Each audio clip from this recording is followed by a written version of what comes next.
This episode is brought to you by LifeLock. It's tax season, and we're all a bit tired of numbers. But here's one you need to hear. $16.5 billion. That's how much the IRS flagged for possible identity fraud last year. Now here's a good number. 100 million. That's how many data points LifeLock monitors every second. If your identity is stolen, they'll fix it. Guaranteed. Save up to 40% your first year at LifeLock.com/podcast. Terms apply.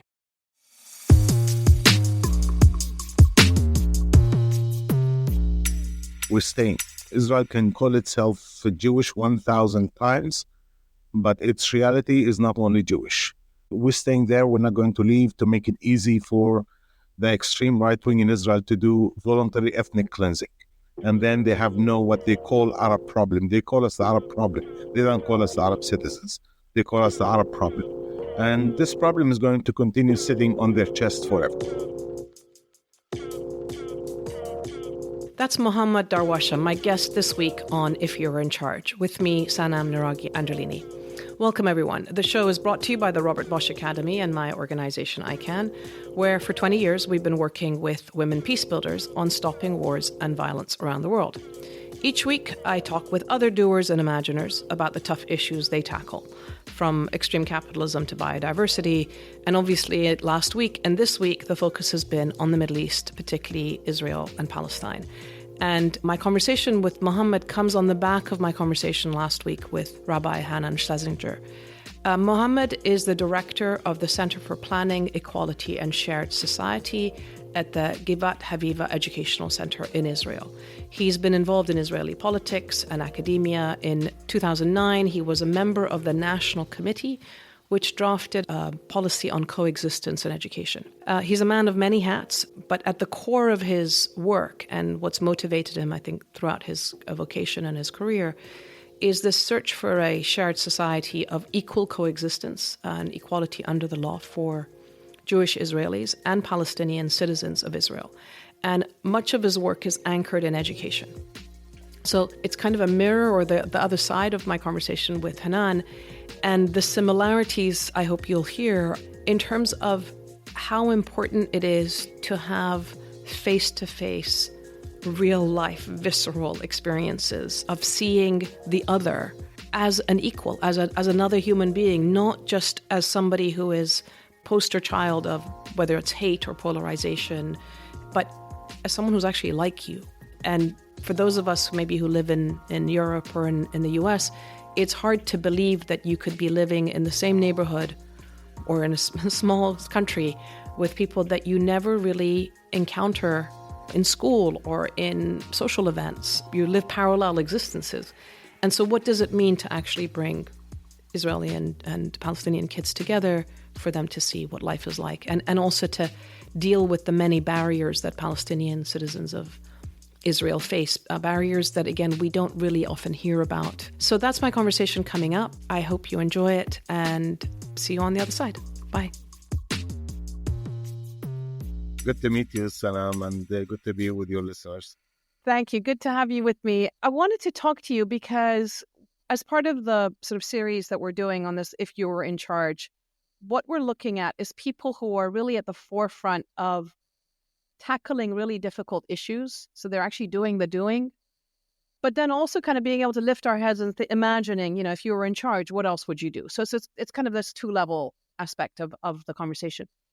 And when it comes to what's going on in Israel right now, vis-a-vis both inside Israel, but also vis-a-vis what the Israeli government is doing in Gaza and in the West Bank and in Lebanon and so forth, it's so complex. It's so fraught with trauma and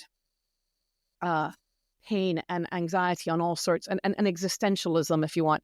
I thought that it would be better to have two separate conversations from both angles. It's people that are working for peace. So I wanted to ask you, first of all, what is it that you do? You're a Palestinian Arab citizen of Israel, right? Yes. How do you cope with what's going on as a peace activist? What does your daily work mean? What have you sort of dedicated your life to? So there are two levels that I operate in. One is what I call the vertical discourse, the political changes that need to be made in order to create better conditions for peace and for cooperation between people.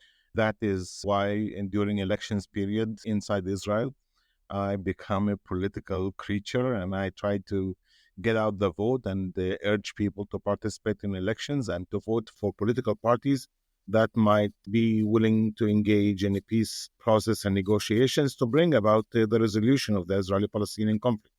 I think the massive majority of people know that the solution that needs to be placed is a two-state solution. That's maybe not the best solution, maybe not the best just solution, but it's the most practical solution that anyone has invented for the last 100 years. And I think that, at least from my role as an Israeli citizen, I want to make sure that we try to get a government negating the existing government that comes with maybe at least willingness to engage in negotiations with the Palestinians and hopefully deliver the needs of the Palestinians by ending occupation and bringing about freedom for our people. On the other end, seems as we all experience, peace is not an easy target. And that's why I look at the horizontal aspect, not just the vertical. And there I call it pieces of peace. How can we create programs that move us forward, even if it's one step every single day? It's not the whole 1 mile that we need to run to get to the peace process and peace agreement, but the small pieces that make the reality much better for human beings on the ground. And here I focus most of the work on creating partnerships between Jewish and Palestinian Israeli citizens, so people can not just envision peace, but can even practice it. And maybe with those, what I call islands of success on the horizontal level, maybe ultimately we can create enough magnitude that will impact the political scene as well. What does that look like? What does it look like if someone doesn't understand the reality? Yeah, let's start with education. One of the main problems I have identified is the segregated educational system. Jewish kids go to Jewish schools and they never meet a Palestinian, Arab, Muslim, or even Christian. And even if they live in the same neighborhood? Even if they live in the same neighborhood. So there is no such thing as a, national education system that, you go to your neighborhood school and that's it. Everybody learns the same language. And there is a national education system which is segregated. Only private sector organizations such as my organization and a couple of others have created private mixed educational schools. We have 9 mixed schools out of 5,000. The remaining government educational system is segregated by political government decision. So we try to create those national bilingual schools where Jewish and Arab kids come and study in Arabic. This is the long-term solution that we're looking for.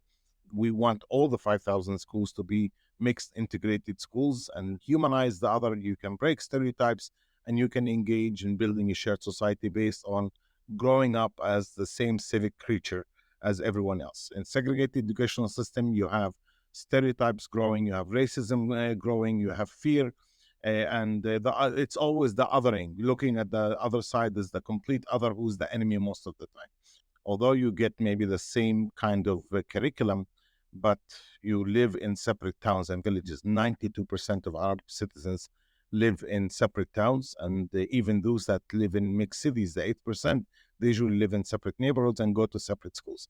So the atmosphere, the environment that formulates your perspective, it's the teachers, it's the fellow students, it's the parents' committees, it's the cultural activities that are created, it's the news, it's the politicians, and the curriculum doesn't really handle this.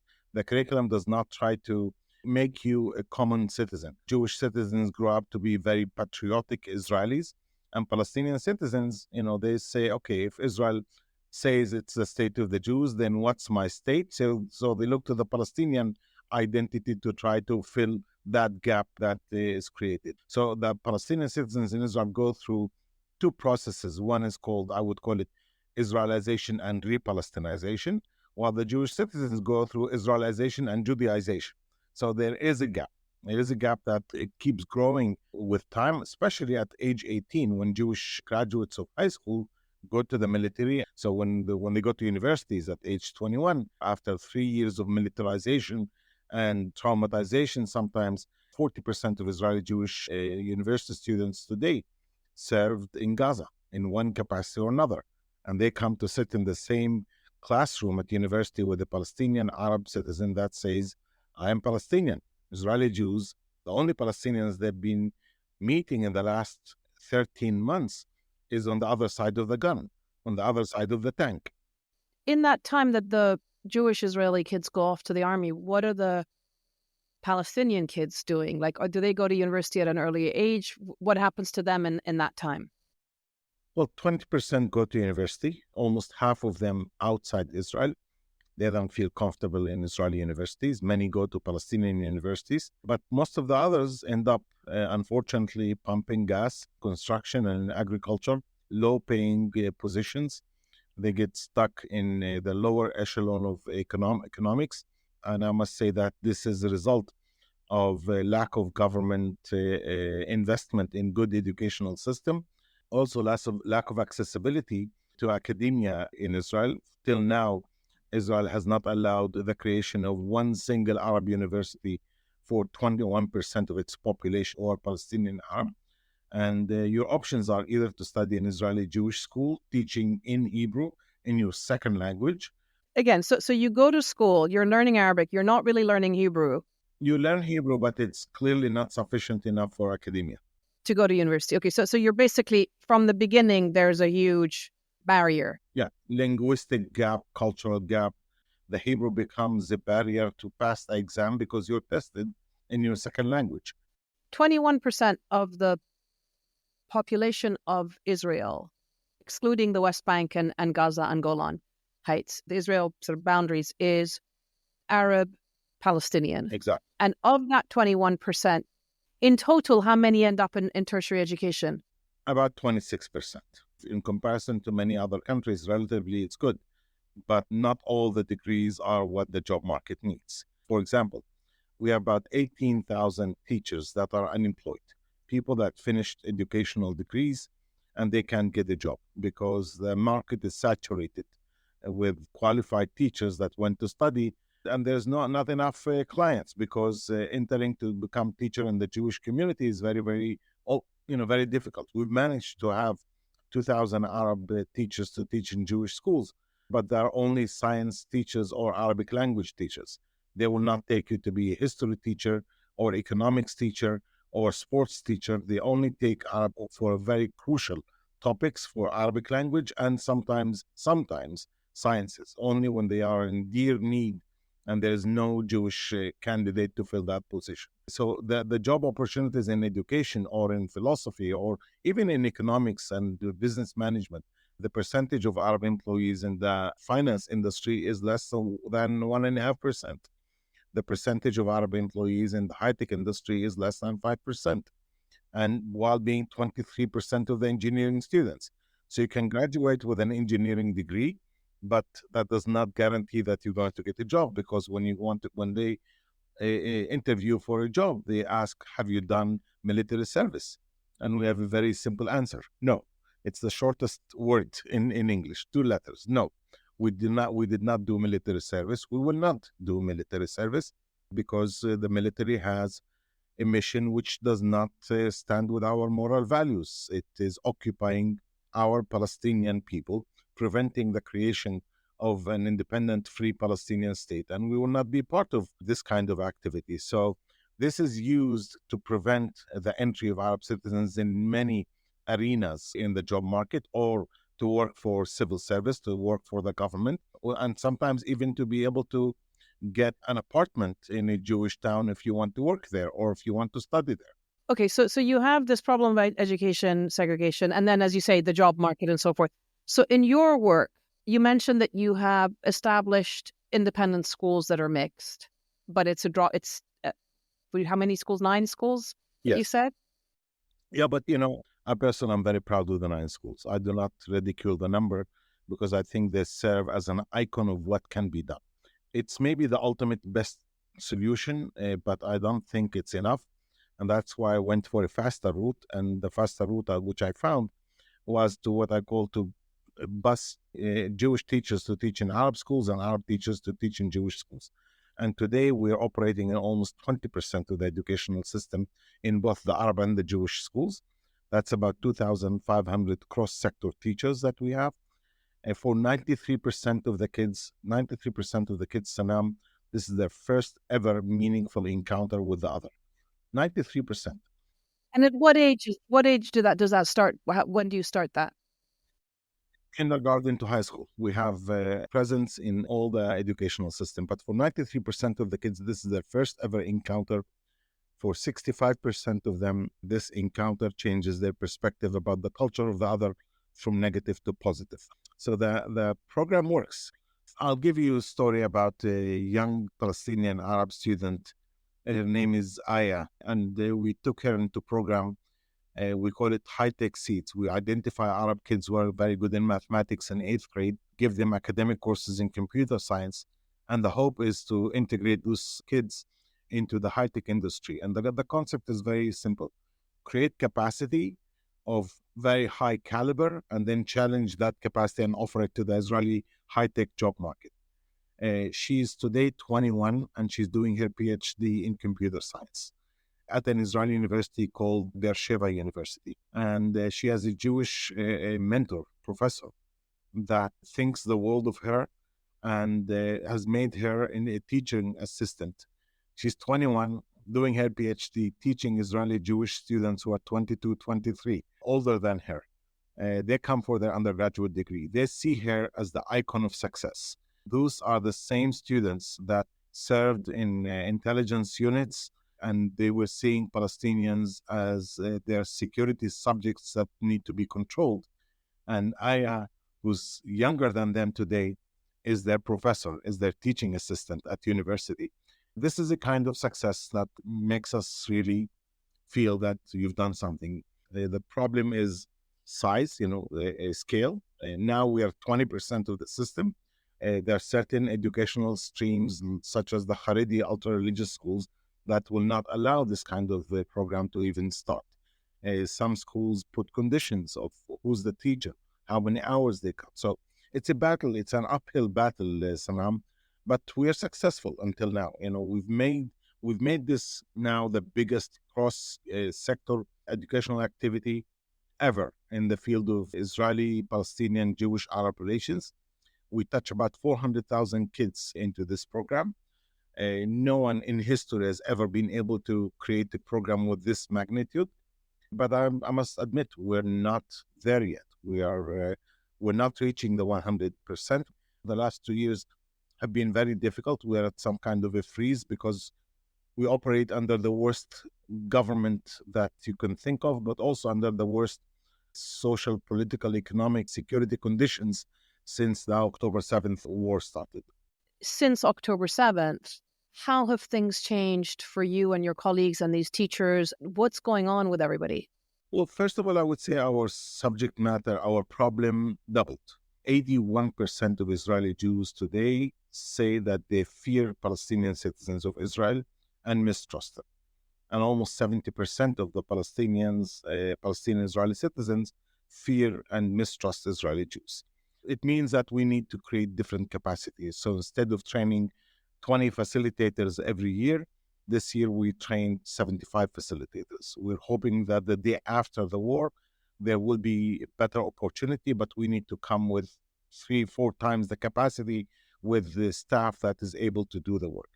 We change the way we operate because in some places there is a sense of urgency.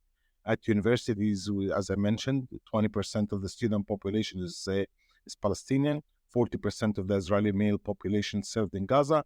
There is a potential for explosiveness. So we're active in 11 campuses today, one to work with the university administration to set up rules of what's allowed, what's not allowed, so that students don't take matters to their hands. We train professors to de-escalate tension that might erupt into a classroom. We create dialogue groups on campuses between Jewish and the Palestinian students that still want to debate and argue in a managed situation so that the encounter does not become an explosive type of encounter. We do a lot of what we call uni-national programs, work with the Jewish students alone, working with the Palestinian students alone. Sometimes if you bring them when they're not ready for an encounter, you might get negative results. The last school year, we brought to our campus 17,774 high school students that came for 3-day type of encounters program, which we call Children Teaching Children. They spend time together. We pair two classrooms to keep meeting once a month, usually for a period of 3 years. So the challenges are much, much bigger. The difficulties are much, much bigger. But we've been in this since 1949. So we've perfected the capacity. We won the UNESCO Prize for Peace Education. So we know the techniques. The most successful programs is when students come to programs for at least 7 times in their lifetime. Kids that come once and leave, the impact evaporates very, very quickly. They get sucked back into the home environment of stereotypes. And what happens to them once they graduate school? And as you say, the Israeli Jewish kids go off to the army. So what have you tracked the ones that came to you systematically and then went off to the IDF and came back? What's happened to them? Well, there's an index which is called the Racism Index that's done by Professor Efi Yaar from Tel Aviv University. The index shows that they get hardened in their political perspectives between the age of 18 to 21, which is being at university or working hard labor if you're an Arab or Israeli Jewish and going to the military. 65%, age of 21, have racist views against Arabs. And 57% of Arab kids have racist views against Jews. Very hard stereotypes. But if you've gone through our programs, the racism rate is about 12%, and it's sustainable. 12%. So it's gone down significantly. Yeah. Dramatically, not just significant, dramatically. And it is sustainable. We've done some long-term evaluation, even 10 years later, and you see that maybe they're not active in this work because, these are the professional years and the educational years. People try to build their capacity in their 20s, academic or economic capacity. So maybe they're not very active, but they still have it in the back of their mind that what's right is right, what's wrong is wrong. We see return back in people 40s. Once they go into their second career, they feel more comfortable maybe economically and they're more stable socially.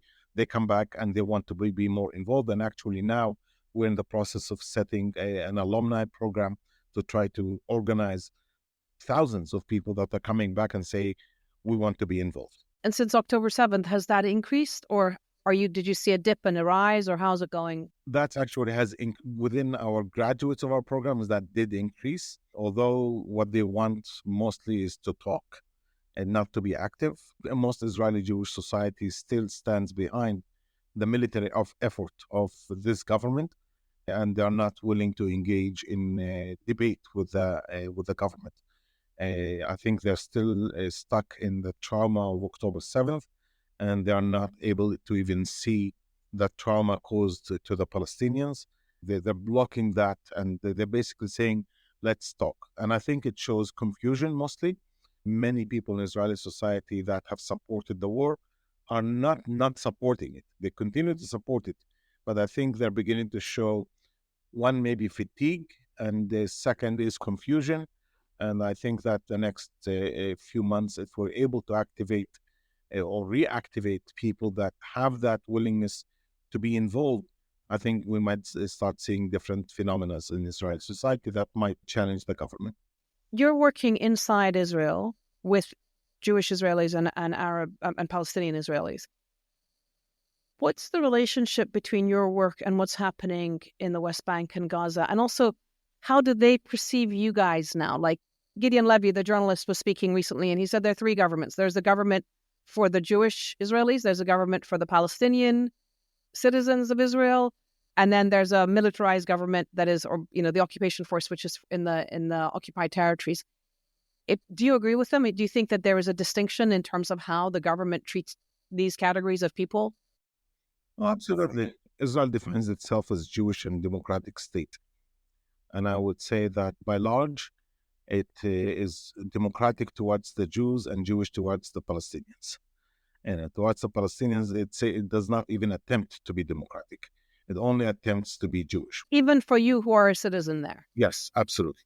And are you able to say what that means? Like, what does that look like for you, or how you experience it?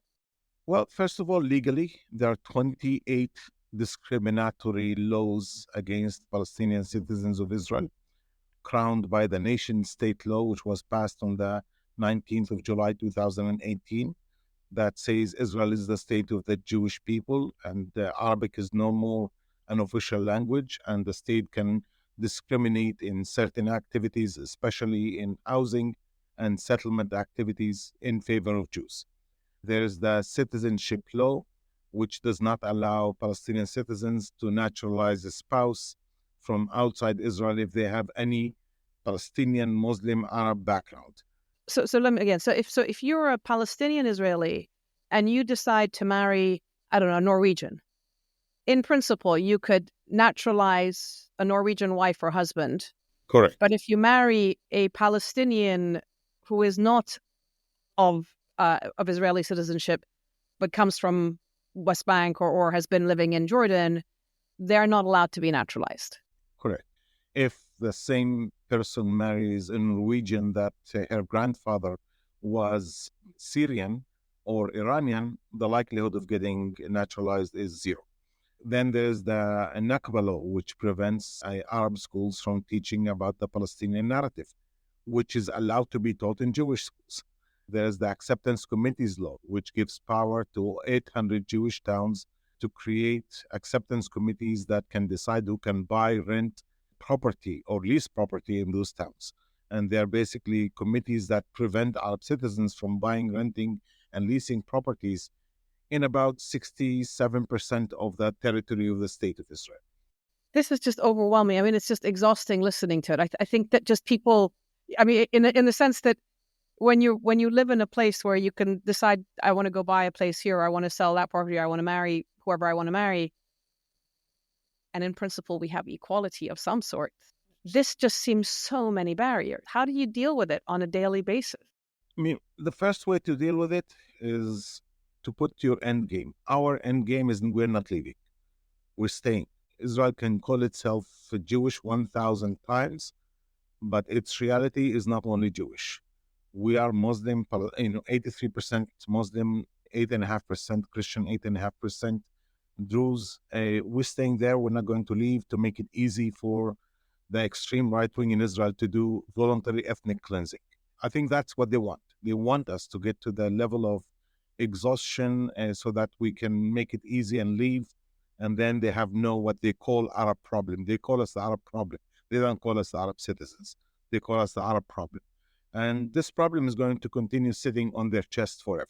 Holding on is critical. But also the question is to prevent people from despair, you need to give them better reality. And the better reality is better jobs, education, trying to make sure that people have something that is worth protecting. And that's why empowerment activities are critical to the Arab community, to bring people more to academia so that they have a better potential despite the discriminatory reality. Third, look for the Israeli Jews that are liberal and democratic in their nature. I don't think all Israelis are racist. I don't think all Israelis are religious Zionists in their mindset. I would say maybe 40% of the Israeli Jewish population are liberals and Democrats and are worth and able to work with us. And the goal is to reach out to those and try to make them become our allies, not just socially. Socially, we're able to create those contacts, but also politically. And ultimately, that's how you can create the political change. My help is in elections time. I take 2 months off. I go volunteer as I do my job as much as I can to help, because I think it's critical. The top down is critical, but it happens once every 4 years. What do you do with the remaining 3 years and 11 months? My job in that period is to create those islands of success in capacity building, but also in equal integration in the Israeli job market, academia, and social and educational arenas. Then we will be in a much better capacity to engage and maybe even better capacity to heal from the difficulties that we are accumulating every single day. Again, this, as you're speaking, it reminds me of the situation in Iran where the politics is the politics, and actually the international sort of imposition of sanctions and stuff in a way keeps the extremist forces in place. And so the public has done its own thing. You know, when you see the movements, the Women Life Freedom Movement and others, it's the social and economic, girls going to university, changing within families. And it's like a sort of, once the mindset changes, it's really hard to go back to that original mindset. So what you're doing makes a lot of sense. What's the relationship between Palestinian Israeli citizens and your cousins, your family, I mean, friends and relatives, whoever they may be, in the occupied territories? Well, first of all, they are our people, and we need to care for them. Our social, economic, political reality is better than their social, economic, political reality, which puts a big burden on us to be the big brother in this case, although we are smaller in size, but we have responsibilities, especially now, to provide the different types of support. We are busy every single day collecting food and collecting medications and try to find ways to send it to Gaza and to the West Bank.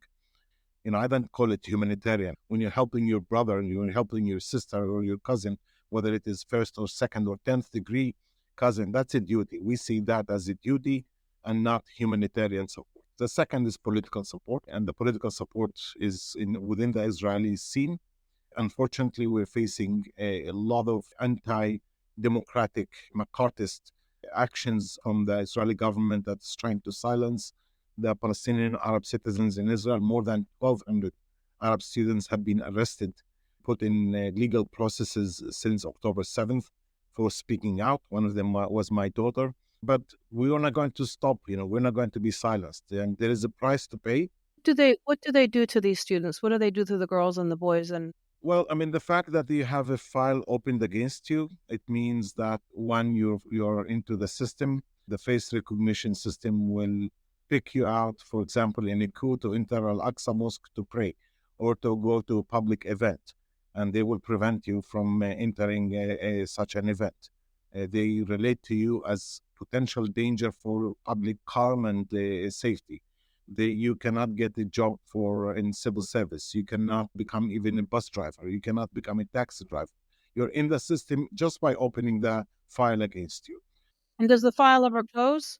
Do you have any chance? It depends on how they close it. With my daughter's situation, they want to close the file based on lack of evidence. They accused her of support for a terror organization. They couldn't bring in any evidence. So if they close it based on lack of evidence, the file continues to be, she's still in the system. We need to close the file based on lack of crime and not lack of evidence. And that's when you're clean. If it's closed based on lack of evidence, you're stuck for the next 7 years at least. And they continue to look for evidence to tie you in support for terror organization, which means you cannot open your mouth. You cannot put anything on social media. Anything you do, you are under immediate watch. And that limits your capacity to behave as a normal human being. And that's why I sent her for the last month. She's in the United States just to be able to breathe, and with her aunts, just to allow her some breathing time and try to rethink the situation and try to go with the legal processes in a way that will clean her and allow her to be back without having to be under surveillance and being the suspect all the time. But it's an intimidation. It's a collective intimidation, not for the 1,200, but for the all 2 million citizens, to say, watch it. If you open your mouth, if you say something which negates the collective mindset of Israeli Jewish society, then you will be punished. That is McCarthyism. That is fascism, actually.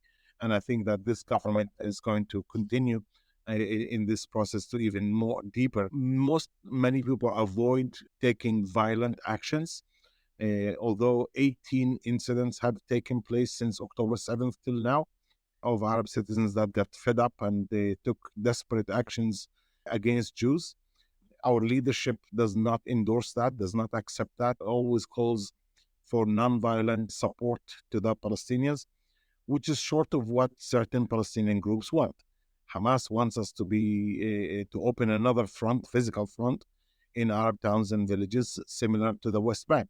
And our leadership says, no, we're not going to do that. We have much more to lose than the average Palestinian. The day after, when the dust settles, and hopefully very quickly, we will still be Israeli citizens going to the same workplaces, riding the same buses, having the same governments and any action will have generations of impact on us. And presumably, if that were to happen, that would be yet another excuse to try and ethnically cleanse everybody and move move everyone again. I mean, that's another huge risk, right?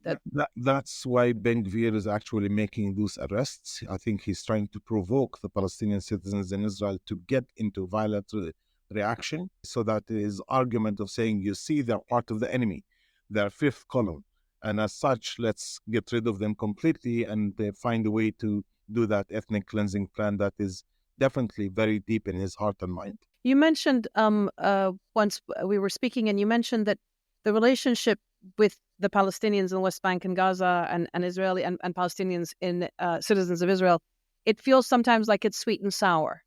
I don't know whether you remember that Yes. sort of refrain. What did you mean by that? I mean, it's sweet because of our compassionate relationship. They're us and we're them.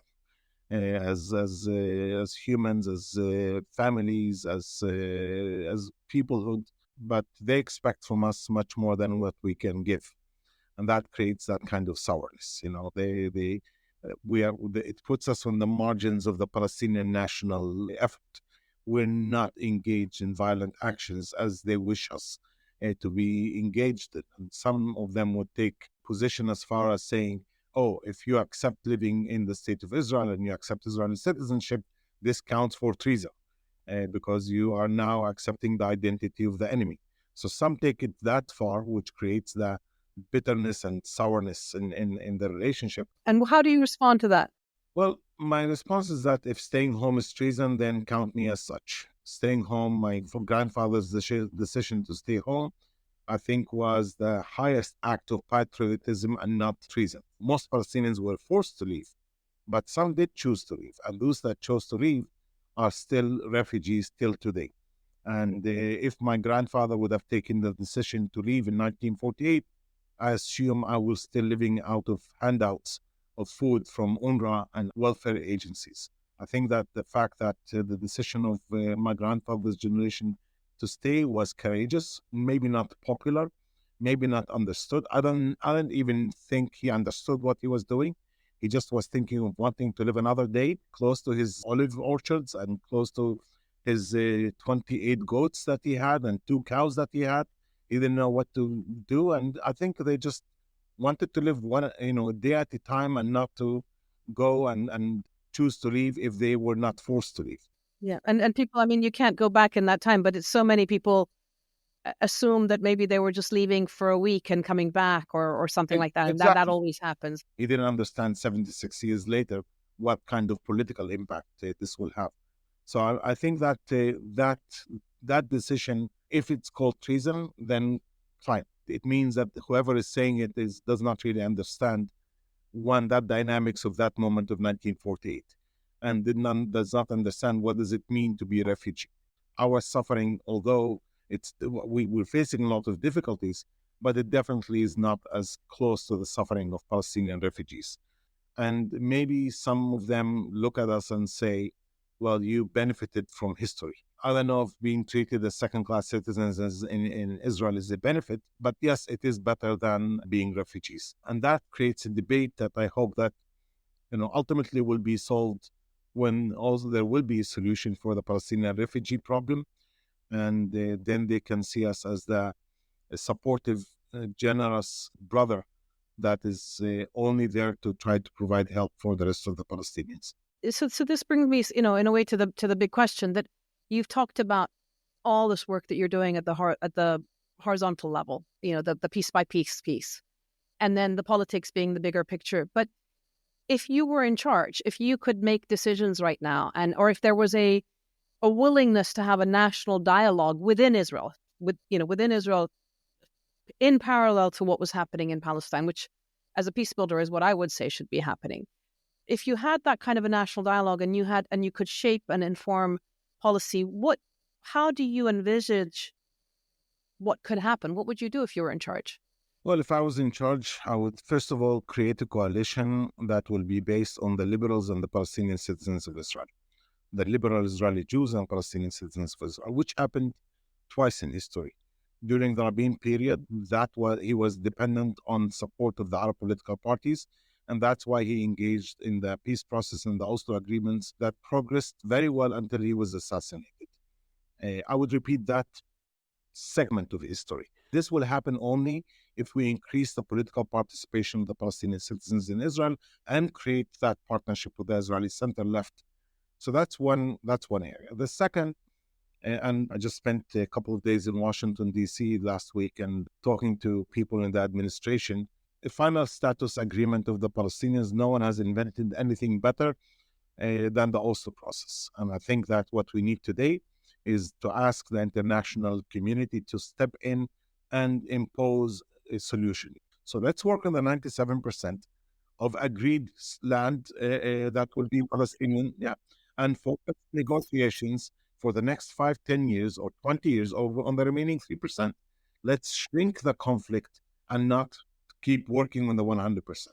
And the 97% that you're talking about, unfortunately, now includes an awful lot more settlers, right? So the number of settlers, especially in the West Bank, but also in East Jerusalem and in the Golan Heights, has gone up significantly. And the way that they have built the settlements and kind of the Bantustans that we hear about, I've seen it in the times that I've come, the changes and just the physical geography. What happens to the Jewish settlers in this solution that you're thinking about? The 97% was not taken out of the air. It was basically looking at the 3% territory, which is heavily populated by Jewish settlers, and that will be some kind of a land swap between Israel and a future Palestinian state. The less than 10% of the settlers live in the deep heartland of the West Bank, and they were sent there to disconnect Palestinian towns from each other. Those kind of settlements have to be taken out. They cannot stay. They were sent for strategic political security matter, and they need to be evacuated. But that's evacuation only about 10% of the settlers. The rest of them, the 90% of the settlers, live in that 3%, which will fit into the land swap. I would look for empty territory that is of similar quality and value, but that serves the Palestinians' best interest. I mean, one of them, for example, around Gaza.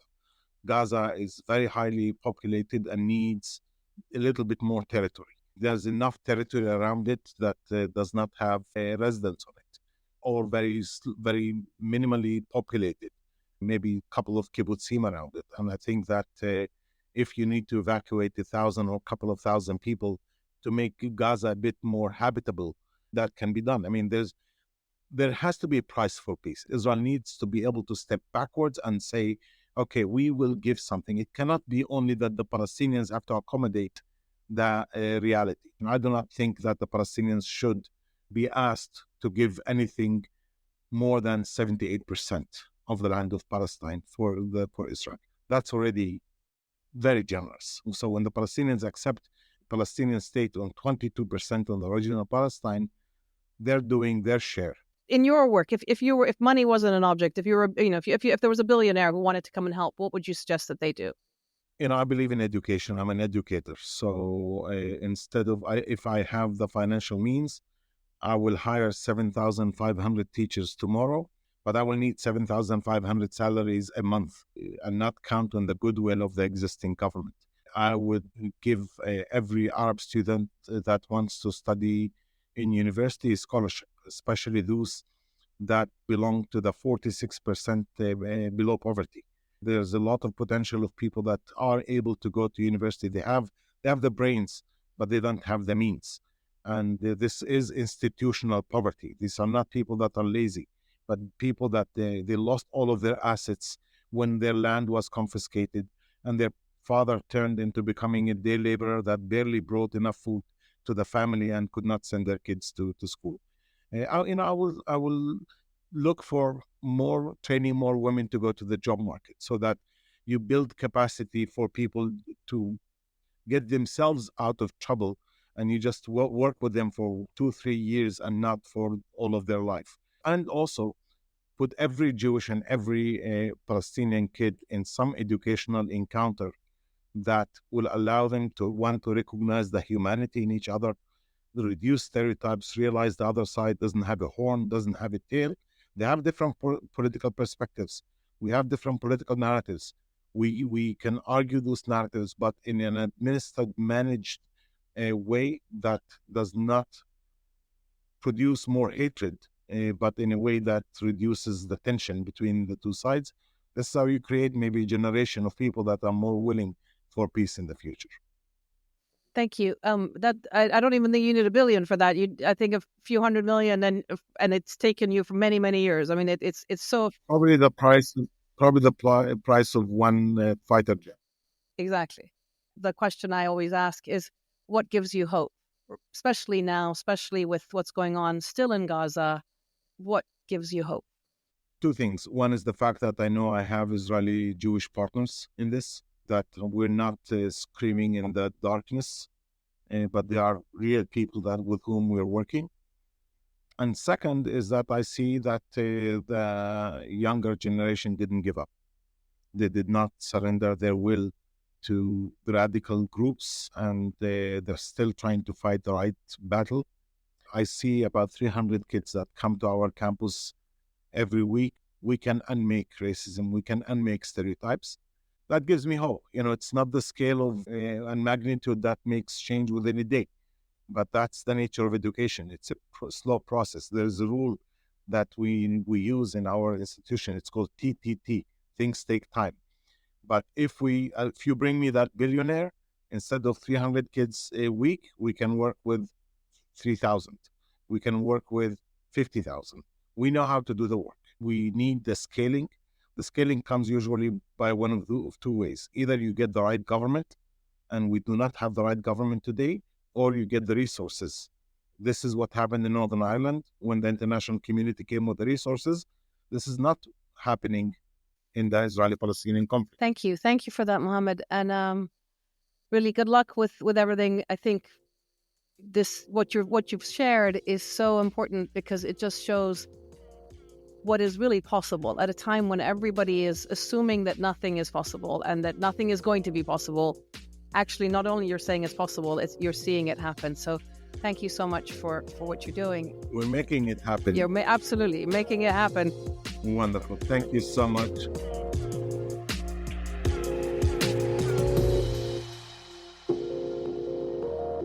Good morning, Sos. How are you doing? Are we awake this morning? Just about. I'm not going to ask you about the bacteria.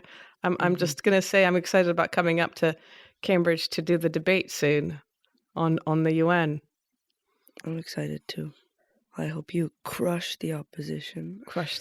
We'll see. Yeah. Anyway, listen, we're having a conversation about our latest episode, which was with Mohammad Darawshe. What did you think, having listened to Hanan Schlesinger on what he was saying about settlements? Jewish perspective, if you want. What was your reaction to Mohammad's conversation with me about the Palestinian experience and what he's doing? What was your sort of aha moment? Or I think the first thing that was really kind of striking was all of the laws that he was talking about and all of the kind of discrimination that was enshrined in actual law that he faces, or that as Palestinian citizens of Israel face. I knew a little bit that was the case, but I didn't realize how many different barriers were put in place, even for people who are actual citizens and not just Palestinians in the occupied territories. It's interesting.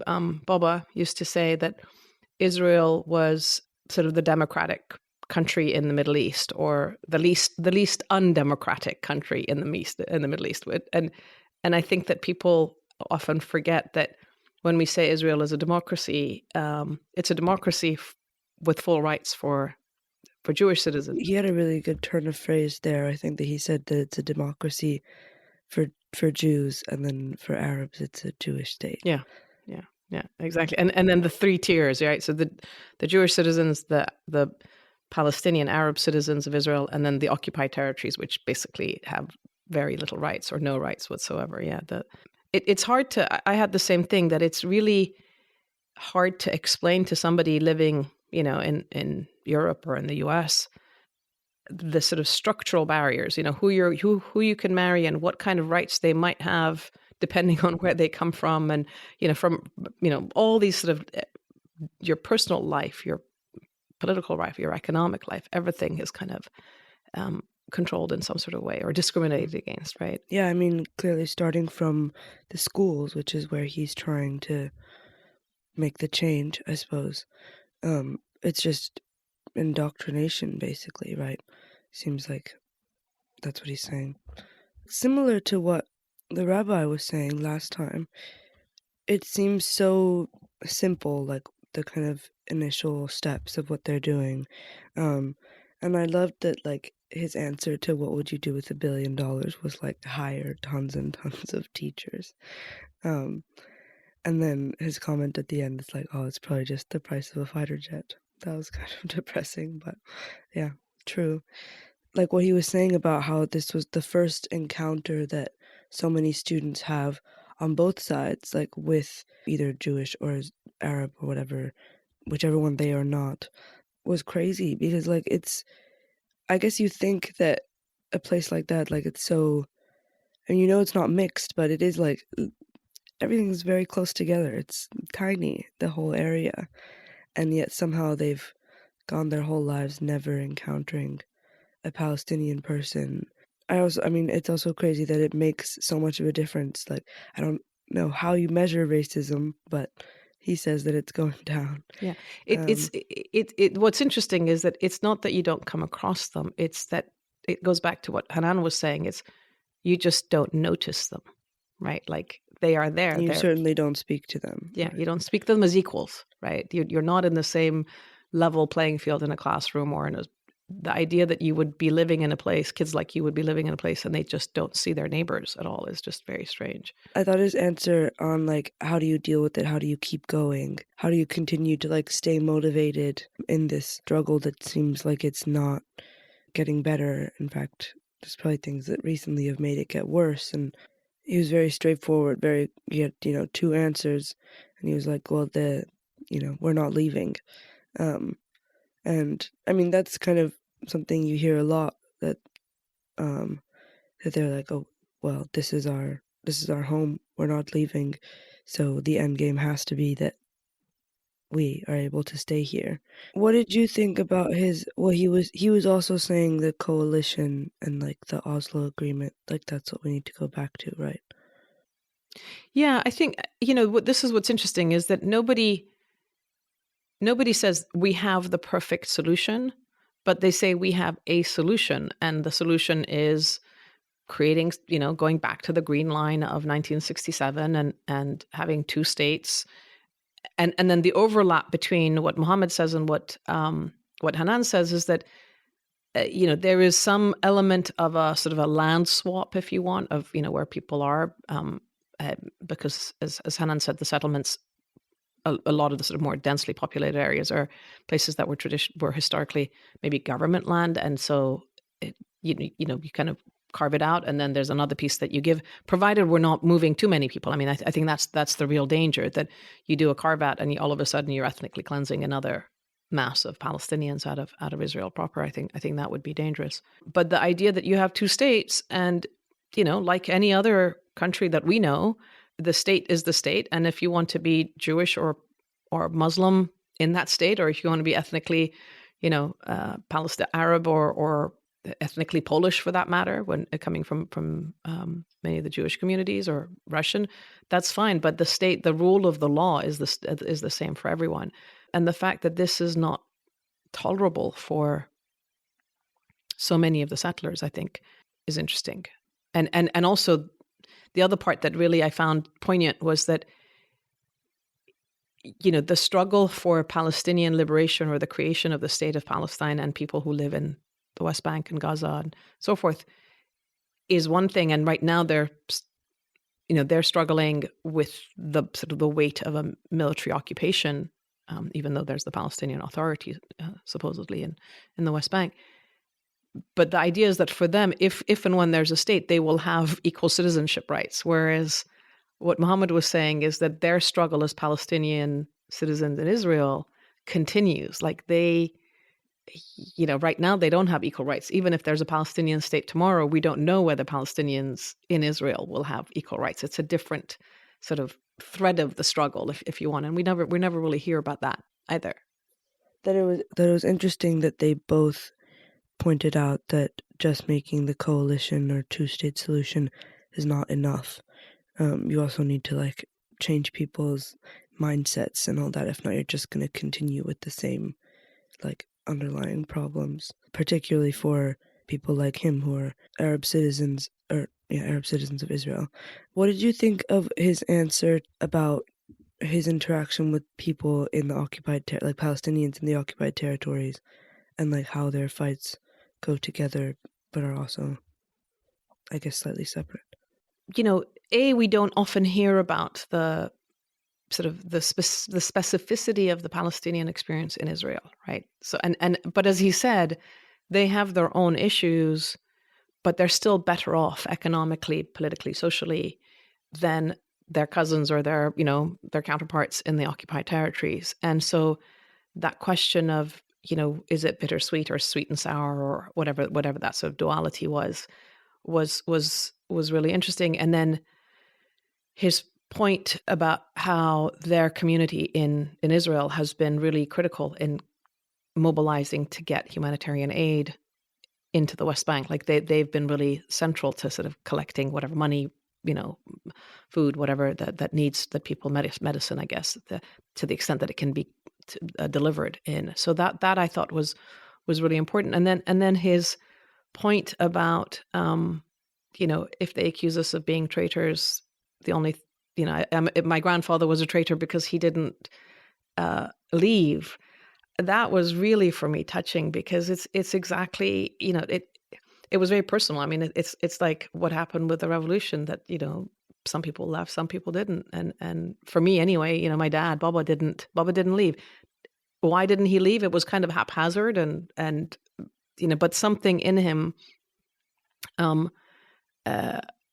didn't necessarily think he should pick up and, leave at the end of 1978 or 79. Or others of our relatives, like, Daya Iskandar, Uncle Iskandar, who was jailed, but even after he was jailed, he didn't want to leave.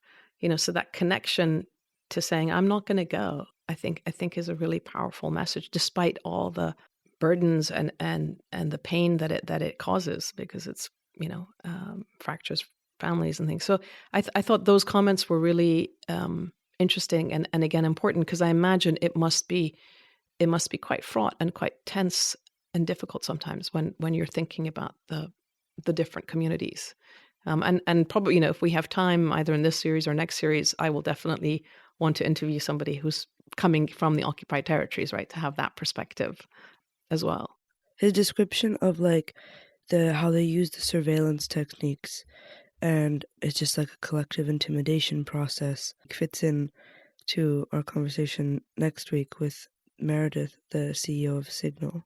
Again, that question of what does it mean to be under such surveillance all the time, right? Maybe sitting in London or in Cambridge, we are also, and we just don't realize it. But when it's turned and it becomes for political purposes, it's pretty frightening, because you just, in fact, I wish I'd asked him that to what extent does self-censorship just become normalized or not, right? Like, do you get to a point where you don't care what you say, or is self-censorship so baked into the DNA that you just don't say things? But he seems pretty brave. I mean, he seems to say an awful lot. So it's kind of a different, what happens to people in terms of their fear or their courage. It's going to be interesting talking to Meredith Whittaker, who's the CEO of the Signal Foundation, the Signal app, and the importance of privacy, because, where we live in the UK or in the US, we'll see what happens in the US, but on some level, people just don't take their privacy that seriously. They're people like, we don't care. But when you live in authoritarian states, when you live in conflict areas, it can be a matter of life and death for you or your family, right? So it takes on a whole different connotation, and there's a sort of sinister, insidious aspect to the surveillance question, and then the importance of privacy. Interesting to come on the back of this. Okay, bye. Go get some coffee, Sos. Get some coffee.